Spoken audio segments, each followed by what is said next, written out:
set myself a nice long clear drift over a lot of rough reefy ground. I'm just going to drift across with my live sandales, and what I've also got is my sabikis. I've just tipped them with a little tiny bit of ragworm, and I'm just gonna bounce around just above the kelp to see if we can show you a couple more different species. Ideally I'm looking for like sort of cuckoo wrasse, ballan wrasse. See what we can find.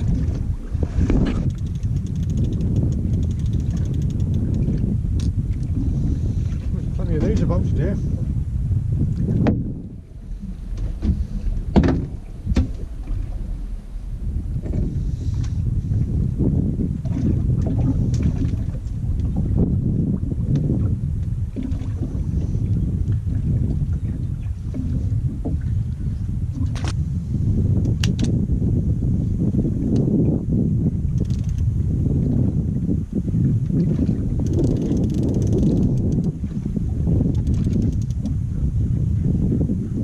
This is.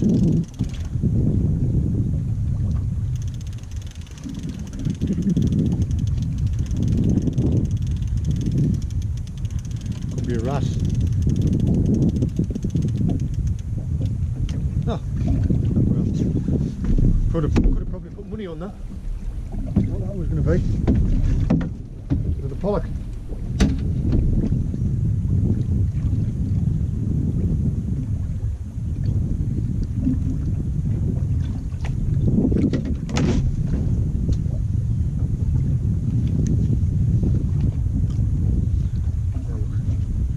You can see the markings on its side, either side, look. There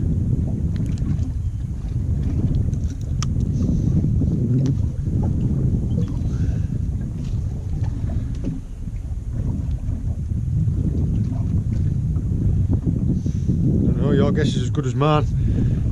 Could it have been a seal? It's a lucky Pollack anyway.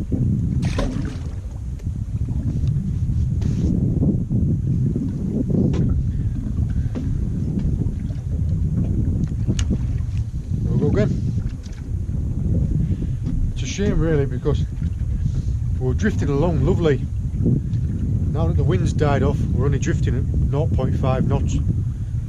It's not really enough. It'll take us 3.5 hours to drift home.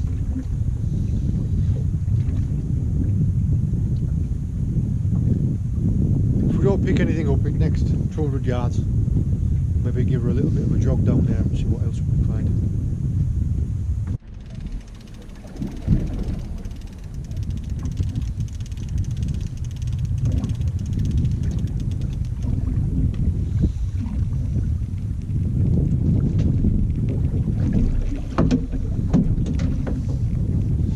This is a female cuckoo wrasse.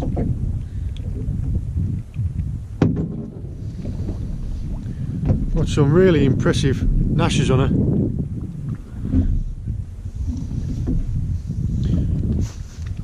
Really quite colourful.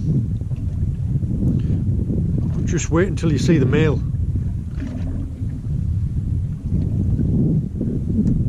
Catch one of those, that really is something special to see.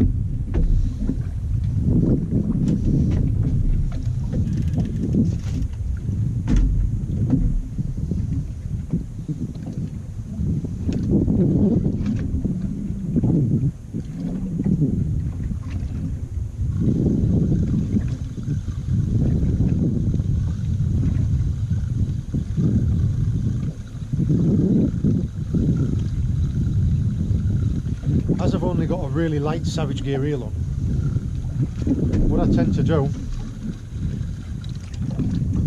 I don't know, what is this, 23 grams, something like that. Give it a quick lob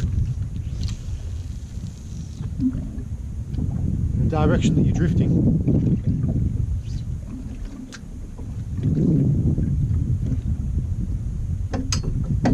All that does is it creates like a big belly in the line, and when you drift up to it, it'll sink to the bottom.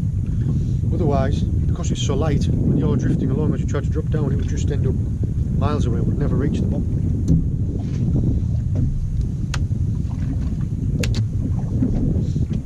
That's one of the things you need to be really careful of when you're fishing with braid. If you get any slack line like that and it wraps around the end eye, if you pick a fish up and it tries to run, the line comes tight and either snaps the end eye off or snaps your line.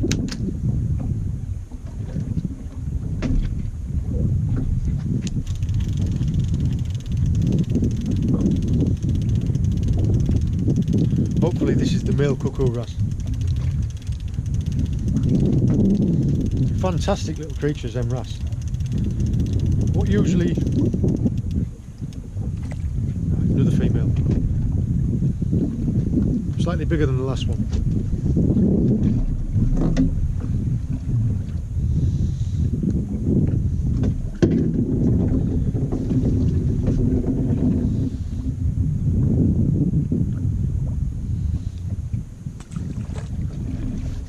What generally happens with the wrasse is in one territory there will be one male and 3, 4, even 5 females,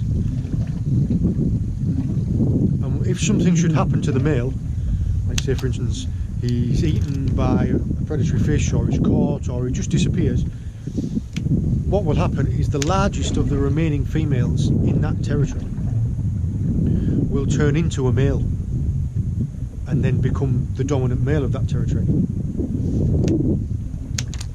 And they've got very distinct colour features, the males and the females. And as sometimes happens, you can catch one of them when it's going through this transition period. So it's got the tail colours of a female and the head colours of a male. It's quite strange.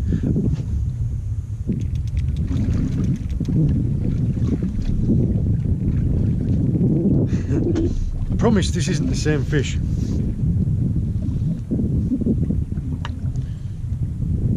There must be plenty of them down there.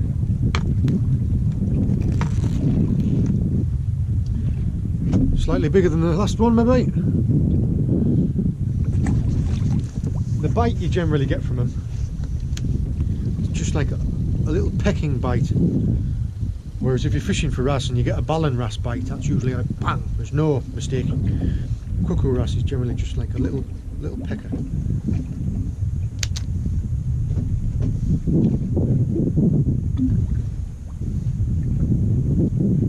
The ground that we're coming over now, you've got a little bit of a dip and then a small peak, and just after that peak is where I'm hoping to get the pollock. We haven't picked any up after we've gone over that. Bring the lines in. We'll move on.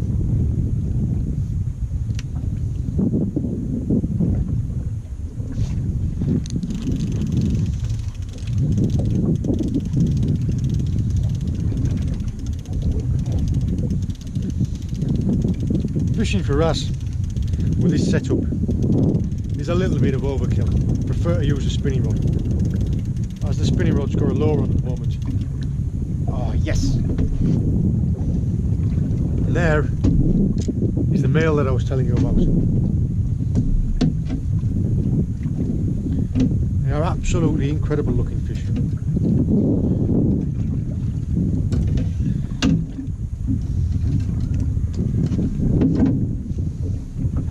It's hard to believe that they're from the UK.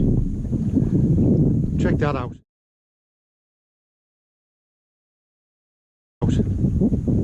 Absolutely stunning, aren't they?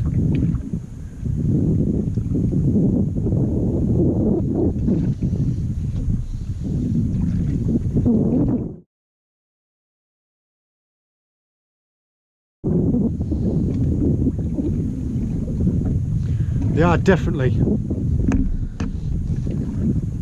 one of my favourite looking fish. This one's about maybe just shy of £1. Stunning. See if I'm getting back.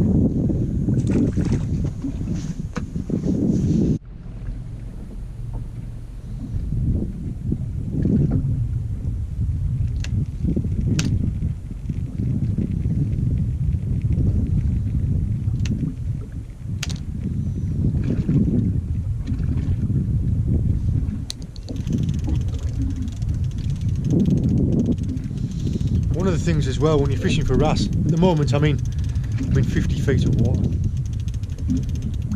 If you're fishing in deep water, anything above 30 feet, and you're catching wrasse and you bring them up really quickly, you just wag real fast, what happens in the, oh yes,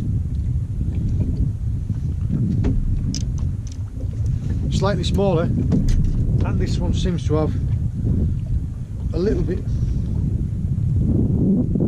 more yellow to him. Like I was saying, if you wind them in too fast, all that really happens is that their swim bladders blow, and when you look inside their mouths like that, they will have like a sac, which is their swim bladder. You can see I think it's called barotrauma, the same as divers get. As you can see, this one's just started to get it to happen. You know, if you go deep sea fishing and you bring a fish up, you see that their eyes are bulging out and their belly's all fat. That's because their swim bladder has blown. That's because they couldn't equalise the pressure quick enough when they were coming up. So if you take your time with them, let's get him back. If you take your time winding them in, they can get back to the bottom. If you wind them in really, really quick, it usually blows them and they die.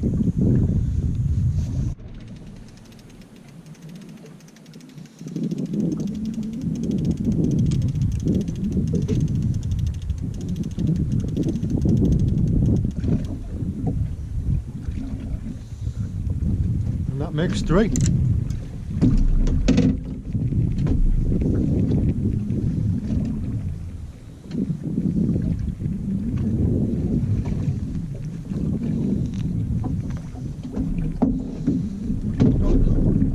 See their teeth?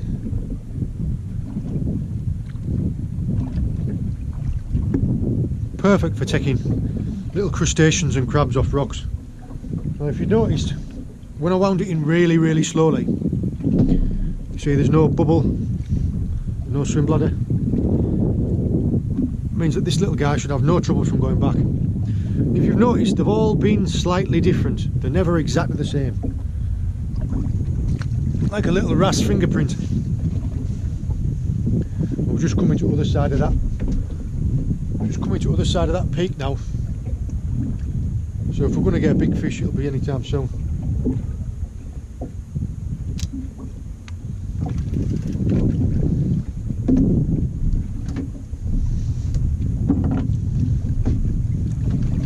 And if not, we'll go and try and put the hook down.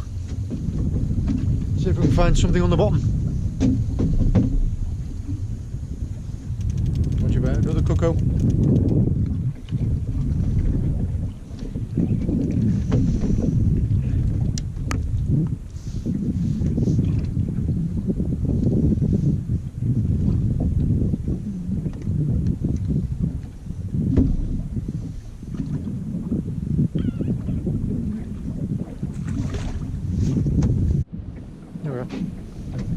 Sat at anchor now, and I managed to get 2 baits out, one on either side. I've got 1 sand eel left, so I've just run that just under the boat. And in the meantime, I put on a little tiny scratching rig, as you can see, with little tiny hooks and a little piece of ragworm.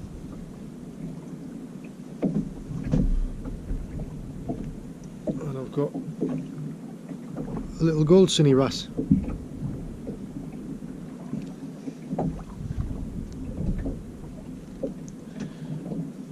Now, even though he's absolutely tiny, he's got some impressive little teeth on him.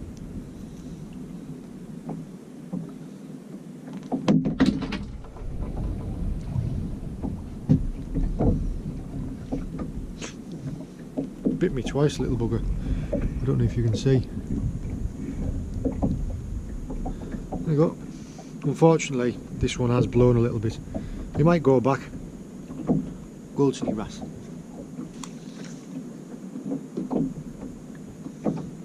He's trying. I think a seagull's probably going to get him though, unfortunately.